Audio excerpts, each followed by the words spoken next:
Today we are going to finish language development, and with the remaining time we have, we're going to start emotional development.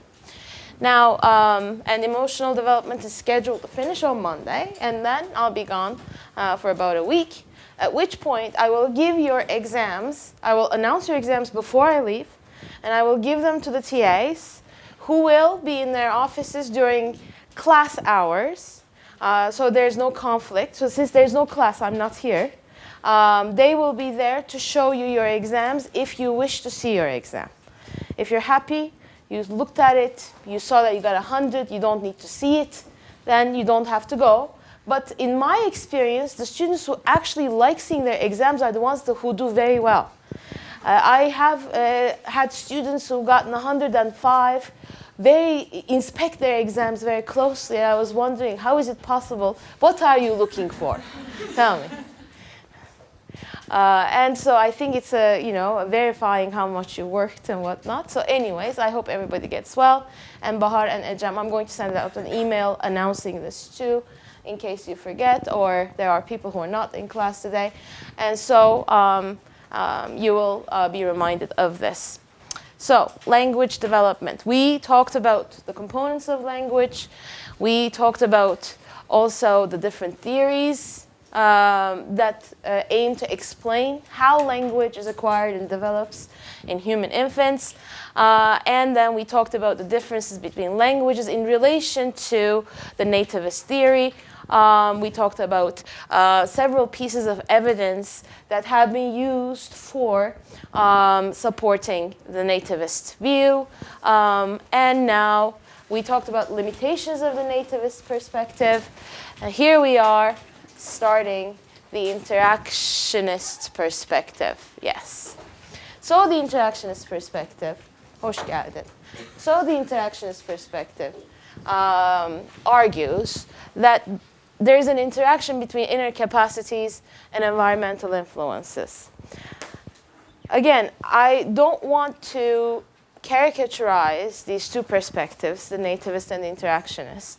The nativists also believe that environment is important. However, how much emphasis they place on environment versus biology changes. And here, for this perspective, environment is extremely important. There are different theories, information processing theories, such as the connectionist models, statistical learning capacity, and brain studies, that actually attack this question from different perspectives within the interactionist framework. Social interactionist theories also exist, which claim that native capacities combine with rich language environment. Now, I would like us to watch this short TED Talk together. It's from Patricia Kuhl, who's a leader in this field, and she gives us the findings from cutting-edge research that has been done in the past 10 years. So I think it will bring us up to date and give us an understanding of what researchers are doing in terms of language development. So the link is here too.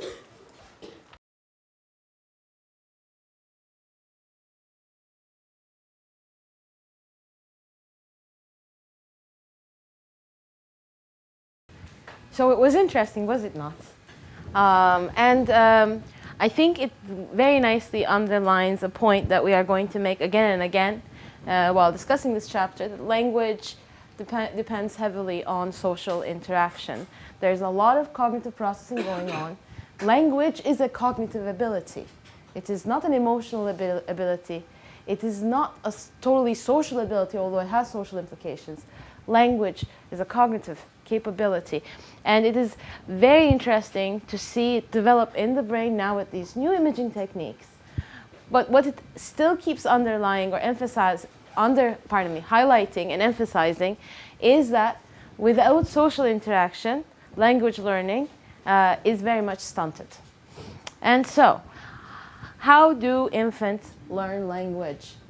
We know newborns are sensitive to speech, especially that of the mother. They seem to be able to distinguish phonemes, and Patricia Kuhl told us about that too with the two experiments that she showed. And she very nicely also showed us that they distinguish phonemes of their own language around 6 to 8 months, meaning they become worse at distinguishing the phonemes of other languages. And this actually is adaptational if you think about it. If they kept open to all sounds, then that means that they will not be able to exert as much effort with the kind of accuracy that they display in their own language. So this focusing is actually helping babies. They are statistical analyzers and they're rule learners. And so they show patterns from strong to weak phonemes. And they learn language. When we say statistical, what do we mean by statistical? The amount of exposure. Yeah, they note the frequency. They note frequencies. That's why we keep saying statistical ability. They don't do this with any kind of explicit understanding.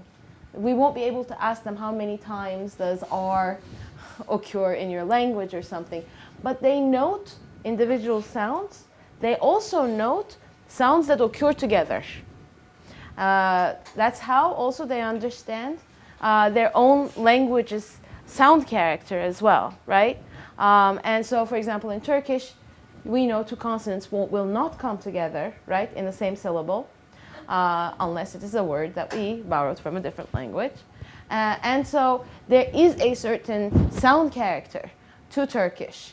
To most of the Turkish they hear, hence children will become sensitive to that. And that underlies your ability, when you hear a word, say I say a new word, and I ask some unsuspecting student here, do you think this word is Turkish? Even if you don't know the word, it will feel Turkish or not feel Turkish to you. That feeling, for example, how do you know? Why do you feel a word belongs to a language or not? Is actually you have an understanding, and a very implicit understanding of the sound structure of your language. So infant-directed speech is called motherese, and this is actually, of course, we are being unfair to fathers like Emre Bey, who I am sure uses fatherese. You do. I mean, when you talk to your child, when you have your child in front of you, you don't talk to your child like you talk to your wife. Right? I'm sure your voice changes. Record yourself. I'm sure you use shorter sentences, higher pitch, more exaggerated expression, clear pronunciation, distinct pauses, clear gestures, and repetition. And that is not only because we're talking to babies. When we teach, we do something similar too. Right? So if, for example, I were to pull Ramazan here and said, I am so tired today, Ramazan. You have no idea. I woke up at 5. And so why don't you come and teach for a little bit so I rest? Ramazan will say the TA should do it. Of course, Ecem is hiding. Yes. The tone with which she talks, right?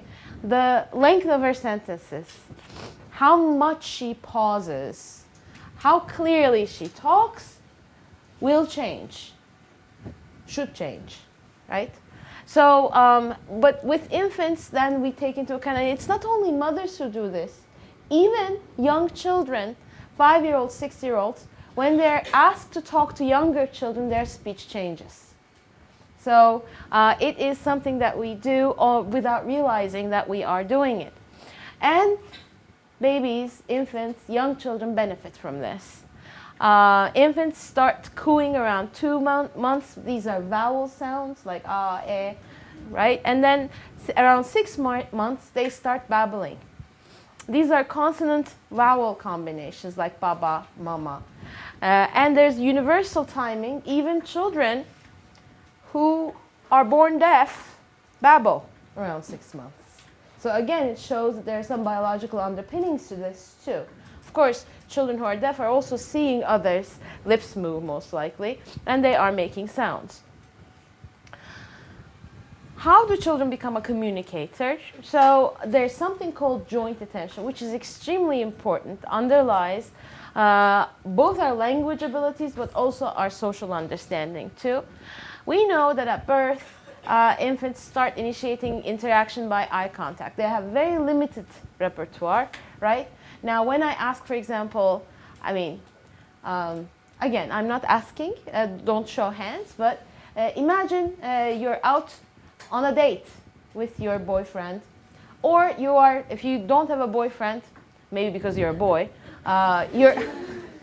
you're out on a date with a girl, or you're with your best friend, you're at a cafe, and your best friend stops attending to you. You're telling that person something, he or she stops listening to you.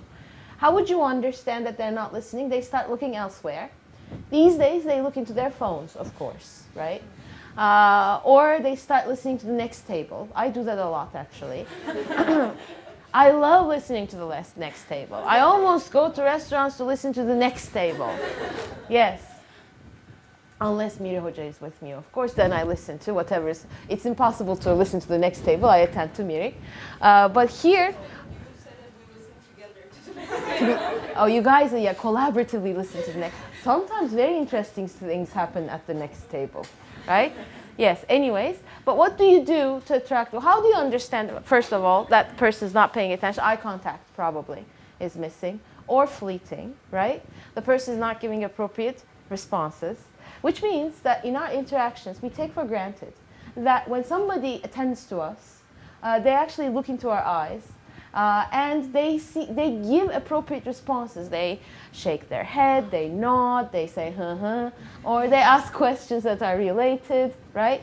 And so, my mother, for example, does all of this, but she asks unrelated questions, at which point she gets caught, she's not listening, right?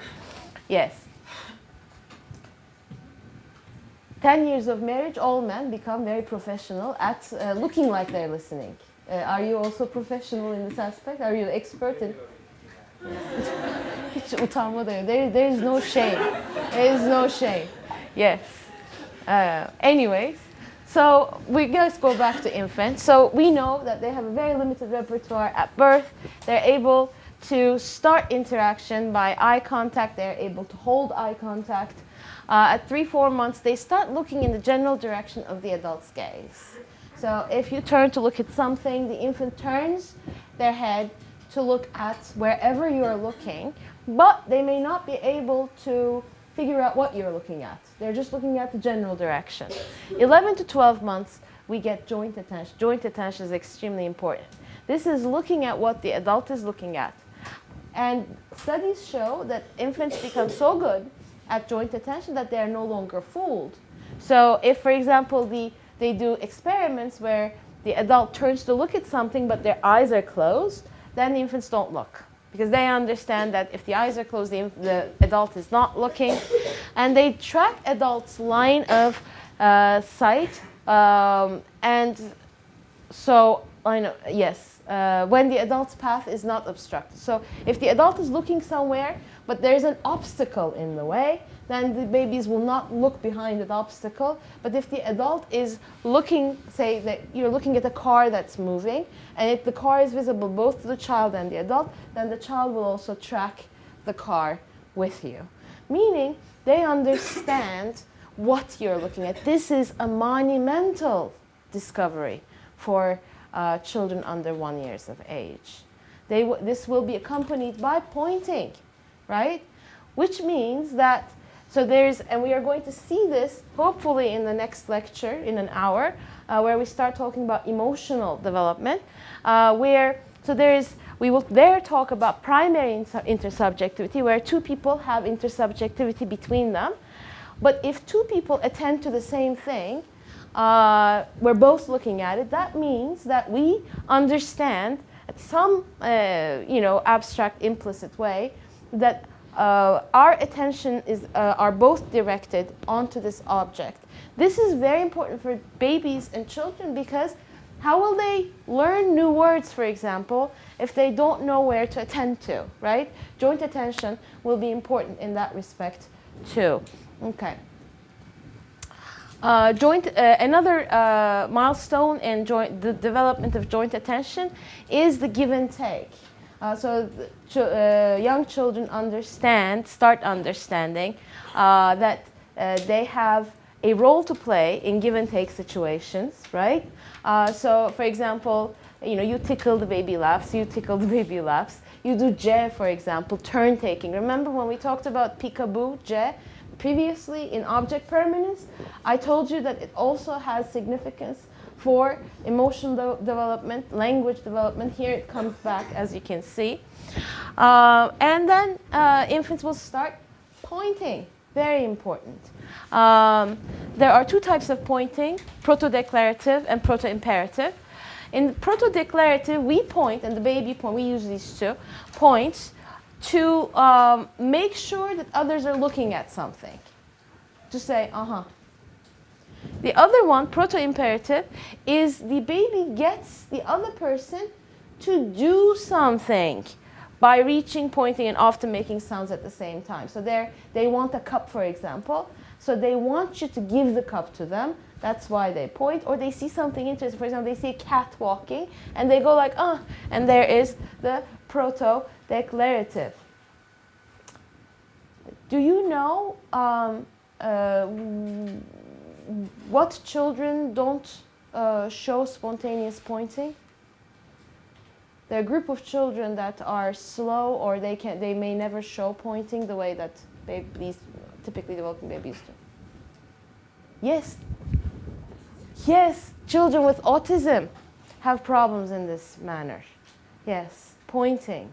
See that? Point at all, or When they point, they don't point with these two purposes. Sometimes when you teach them a phase that they go through, when I worked with children with autism too, was that, for example, they take your finger and put it on something. When I did work in the field before I started my graduate studies, and I was working with this one adorable boy at his home.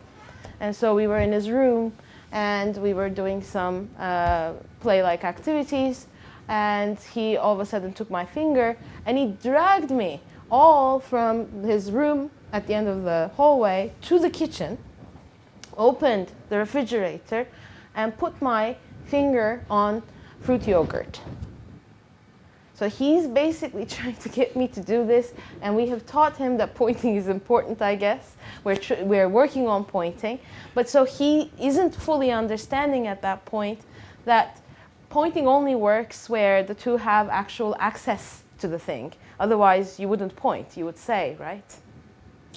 And so, the why question is $1 million question. But it's almost like asking, why do children with autism have language problems and social problems? what I mean is, do they try to get attention to reach it by an adult?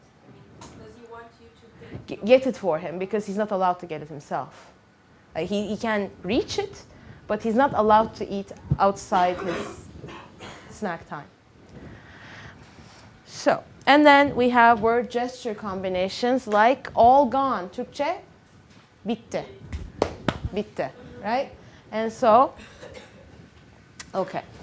Why is it important? Well, I've been talking about why it's important, but it says, yes, it's about establishing a common ground, and children who frequently experience joint attention sustain attention longer. So it's actually also training their attention, right? Comprehend more language, produce more meaningful gestures and words earlier. So this is quite important. We are going to talk about this in emotional development, and we're going to talk about mothers who have depression, for example. But I just would like you to take a moment and think. A depressed mother might actually spend more time being lethargic or sleeping, may attend infrequently and erratically to the child, may not establish common ground as much. Hence, there are risks to both the mother and the child, and so we will talk about why, especially postpartum depression, the kind of depression that mothers may experience after giving, but not everybody experiences it, but some women do, and it has a very real biological basis, how it could affect both the baby's and the mother's health at the same time.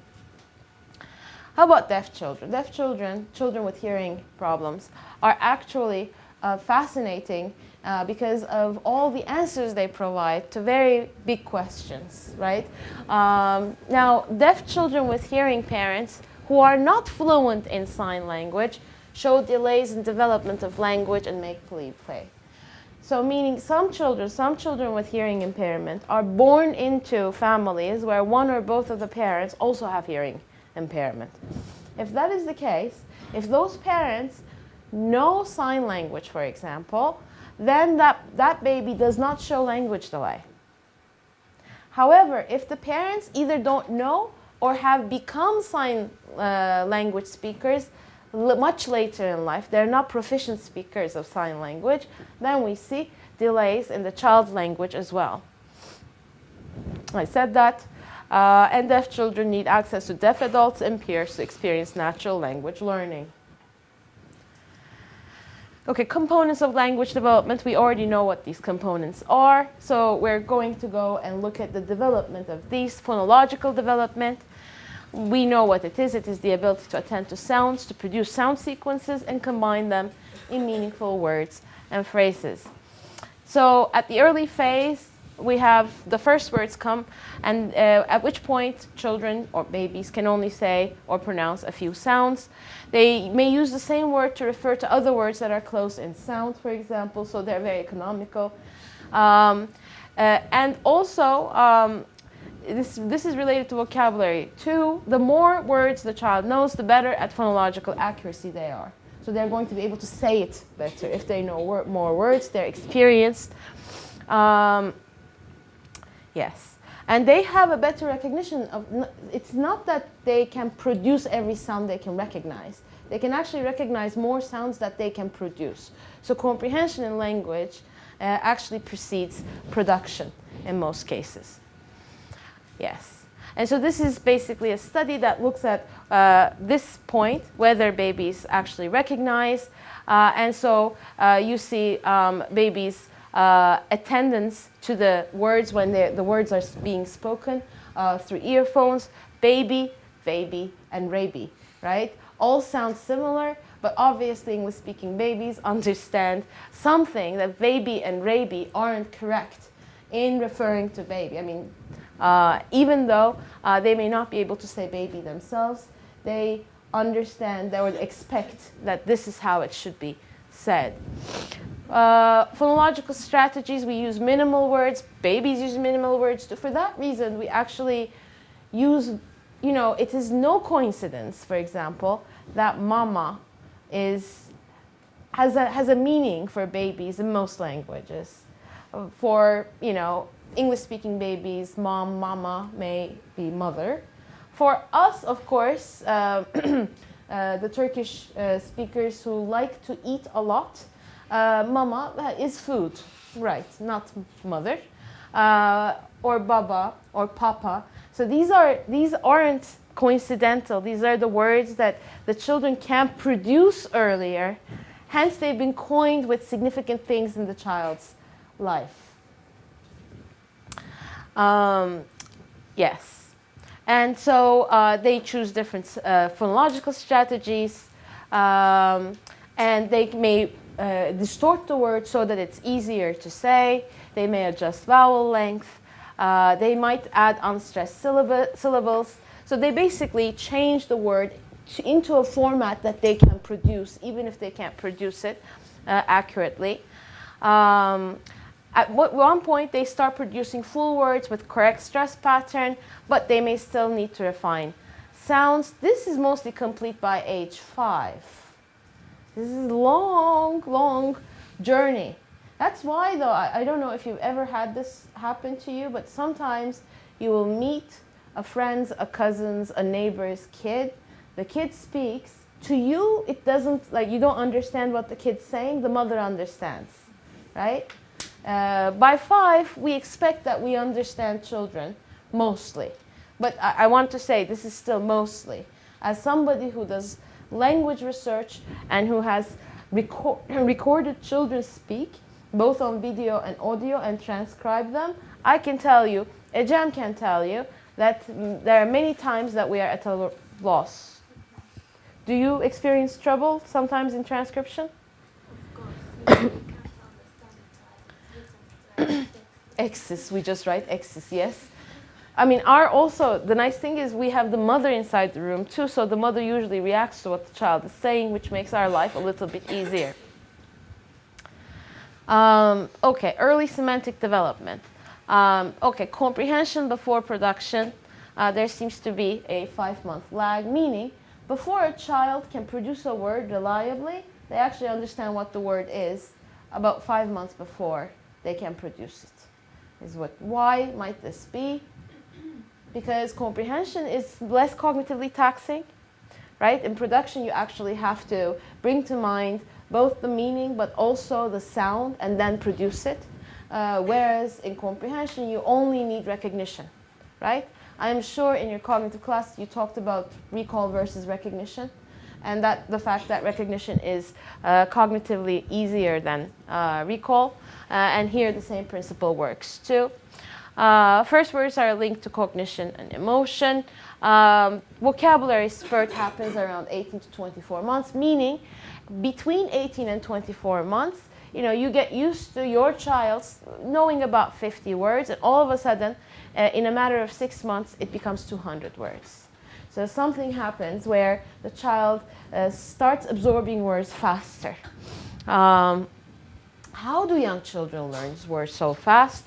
For one thing, their categorization ability starts developing, right? And so from just networks to form networks of related concepts, meaning they actually start thinking there's something similar about cat and dog, right? And they have improved ability to recall words. Their pronunciation is better, so they spend less effort in pronunciation or attending to the phonology of the word that is heard. They have more extensive experiences. They've heard more talk, right? And they start being able to do what is called fast mapping. We're going to talk about fast mapping, so just hold it in mind for a second. I'll come back to fast mapping in a sec. So there you see vocabulary growth differences for English and Italian, and you are seeing comprehension and production. So the yellows, so here you have English comprehension, and then you have Italian comprehension, and you have English production and Italian production. These are not big significant differences, so don't be carried away by these differences. But what's trying to show you is that these lines are kind of parallel and that production lags behind comprehension. Are there individual differences in language development? Yes, there's a lot of individual difference here. There's a lot of individual difference. And we have to keep that in mind. So never ever tell a parent, oh, your child is, it looks like, he's over 1 year of age. He speaks so little. There is nothing worse you can tell a parent than that. Always keep in mind that there is a lot of individual differences. Gender is one. Is it boys or girls who talk earlier? Girls, yes. Many urban myths are wrong. This urban myth isn't. But when we say earlier, we don't mean like a year. We just mean a few months. Keep that in mind too. But this difference in language actually is found in many studies throughout preschool age, and also sometimes it is transformed into literacy, reading, for example, fast readers, better readers. Some studies actually find an advantage for girls too, but many also say this could be because of cultural factors as well. Why would girls talk a little bit earlier? It's also that there's a trade-off. Boys sometimes walk a little bit earlier too. So it's around the same time, around 1 year of age, there's walking happens. Some kids walk a little earlier. Around 1 year of age, first meaningful words come. Usually if the child attacks one, the other problem is left to the side for the child to deal a little bit. And so we might see this too. Boys are generally a little bit more active physically. And so it's possible that they're basically going for this challenge first and the other challenge next. I'm not saying that they don't learn any language while they're walking. I'm just saying that most of their attention is actually given to the motor development area too. Elif, you have a question? Why? Why? Yes. Temperament may be a factor. It could be that, for example, you might get a very shy child who comprehends more than they can produce, but their produce lags before their production. The language environment is extremely important. I mean, I can't emphasize this enough. A child who's, for example, sat in front of a TV all day, sometimes it happens, the parents are working, you get a babysitter from a country whose language you don't know. That lady, instead of attending to the child, puts the child in front of the TV all day because she's also watching TV. Then what happens? Not much language development happens. That's what we know. And the language style also might be different. So some children might actually go for first referential, meaning they start naming objects. So this is a cat, this is a dog, this is a cup. Others start working on expressions. All gone, goodbye, hi. And so there are some cultural differences, but there's also individual differences on which words children sometimes focus on more. And so we might see these differences as well. This is quality of home literacy and its effect on vocabulary development. And as you can see here, you have quality of home literacy experiences. This is enriched, zenginleştirilmiş. And this is insufficient, yetersiz. And here you see mean productive vocabulary size. This is a very reliable finding. This is also a very dire finding. Because children who start preschool with a language gap, whose language is below their age norms and their peers, don't catch up. That gap keeps widening, getting bigger and bigger and bigger. Okay, types of early words. Usually children go for more objects than actions. Actions are harder to understand too. Why? There's a whole research literature on this. Let me give you this question to think about. I'll come back after the break. I hear others are on break. You deserve a break too, 10 minutes, and then we'll start.